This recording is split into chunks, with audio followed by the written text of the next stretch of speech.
Hello everyone!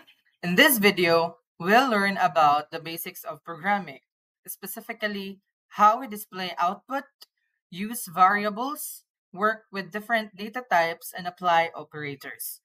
These are important foundations every programmer should understand. And by the way, I am Jason James M. Okno, a BS Infotech student of CSU CC.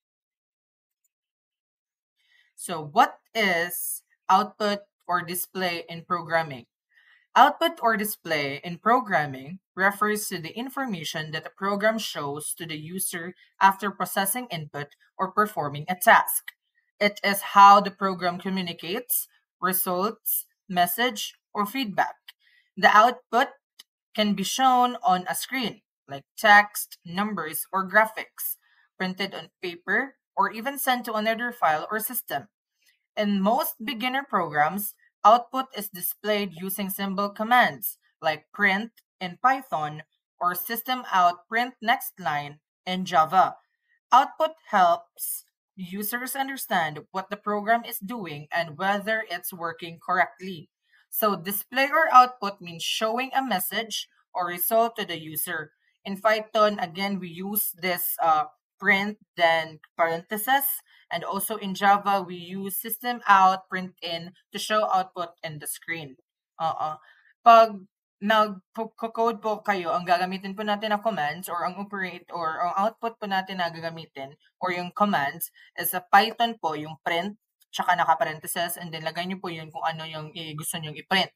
And for the Java naman po, system out, print next line, kung unsa ang imong gusto nga igawas dito as sa imong program or sa imong code, kana ang imong gamiton sa Java o sa Python. Okay, here are some examples. Mao ni siya. Katong print, tapos parentheses, then quotation, then hello, comma, space, world, then apostrophe, and then quotation, then parentheses. So, ingani ang output kibali sa imong Python. And also pod sa Java, kaning system dot out dot print next line, parentheses, quotation, hello, comma, space, world, exclamation, then quotation, then parentheses. Mao ni siya ang output sa imong Java. So what are variables? Variables in programming are used to store data that a program can use and change while it runs. They act like label containers that hold values such as numbers, text, or another types of data. Each variable has a name, so you can refer to it, no? And a value, the data it holds. For example, in Python, you can write age was 20, which means the variable named age stores the value of 20. Variables make it easier to manage and work with data in a program, especially when the values need to change or be reused. No, ang variables kay mura ra gina siya container gani, no? Nana sila diha gi-store or diha gipundo ang mga information like numbers or text, no? Like for example, kaning sa 20, but kaning age tang kanihag 20, di ba? Pwede po og name equals ngalan dayon sa tao. O name na equals Jason, Chucho, Ana. So here are some of the examples, no? As you can see diri sa Python gibutang lang nato name equals tapos space quotation then name pod gayon which is Alice, no? Butang nato. Tapos quotation again. And then sa age pod equals to 20. Ang diri naman pod sa Java which is nagamit ta og string, no? You have to string the name. String, space name, space equals, space quotation, Alice, quotation, semicolon. And there is a age, nagamit ta og input. Integer, sorry. Integer, space age, space equals, space 20, and then semicolon. Which is, ang age daw is 20, unya ang name is Alice. Same lang siya sa Python, pero ang Python na ginagamit is wala na siya kuti-kuti pa. Like, kung unsa nga words ang imong dihaa, you just have put on it, and then, maora na, print na siya diretso. Ang sa Java nga lang is we use this string og input, but there are a lot more pa man. So, what are data types? Data types in programming define the kind of data a variable can hold. They tell the computer what type of value is being used so it knows how to store and process it correctly. No? Example, kaning sa integer. Parenthesis int for whole numbers like 10, 9, 8, chu, so on. Float, numbers with decimals. So if ang imong numbers nga ang imong ibutang sa imong code, float ang imong gamito na command or ang operator para gamit ka sa decimal.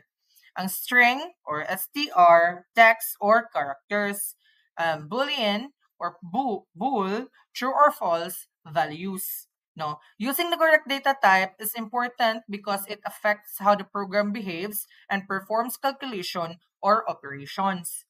Ang data type gyud, no, sila gyud ang nag-ingon sa program ug unsa nga klase, no, nga value, no, ang gamiton. Like numbers, text or true or false. Makatabang sab ni sila sa computer para makasabot og how to handle the data ba. Kanang kibali sila gid ang murag nagmando gid bitaw unsa. So example kani, 'di ba? Sa Python kaning integer kaning hashtag int, 'di ba? Age is 25 is whole number. Float 3.14, decimal, string John which is text or character, and then bool true or false na dayon. Same lang pud sab siya sa Java. Same lang pud siya sa Java, which is na ay integer gihapon, pero ang float lang sa ang sa decimal lang gamiton nga number sa Python kay float man. Ang sa Java double. Same lang ang text nga gamiton which is string pod, and then boolean gihapon sa true or false. So what are operators? Operators in programming are symbols or words used to perform operations on values or variables. They are essential for calculations, comparisons, and logical decisions in a program. No, arithmetic operators used for basic math operations. Like example, plus for addition, minus for subtraction, asterisk for multiplication, and slash for division. Comparison operators used to compare values, no? Double equal, kaning double equal mo sa equal to. Ang kaning exclamation niya equal mo ni not equal to. Ang kaning kuan greater than, less than, mao ra man. Logical operators used to combine conditions like and or not in Python. Yan siya. Operators help control the logic and flow of a program, allowing it to make decisions and perform tasks based on data. So here are some examples of arithmetic operators. X is equals to 10 and y is equals to 3. So print parenthesis x plus y o close parenthesis, ang mugawas ana is 13. It's because plus ang atong gigamit. So we have to plus 10 plus 3. So yan na lang na siya. And also po diri apod sa Java, integer x equals to 10, comma, y equals to 3, semicolon, system out print, next line, x plus y equals to 13, di ba? Also here, examples of comparison operators, kaning less than or greater than, mana siya. Also, practice problem. A equals to 10, B equals to 5, result equals A plus B.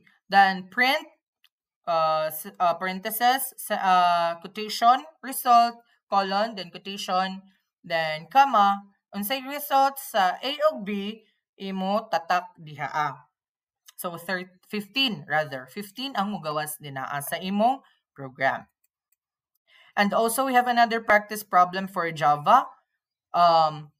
Integer A equals to 10, integer B and equals to 5, and integer result equals A plus B semicolon, and then system out, print next line, same lang gihapon, result plus result. Mugawas ra gihapon ang 15 diha, it's because gi butang diri And that's it. Thank you for listening.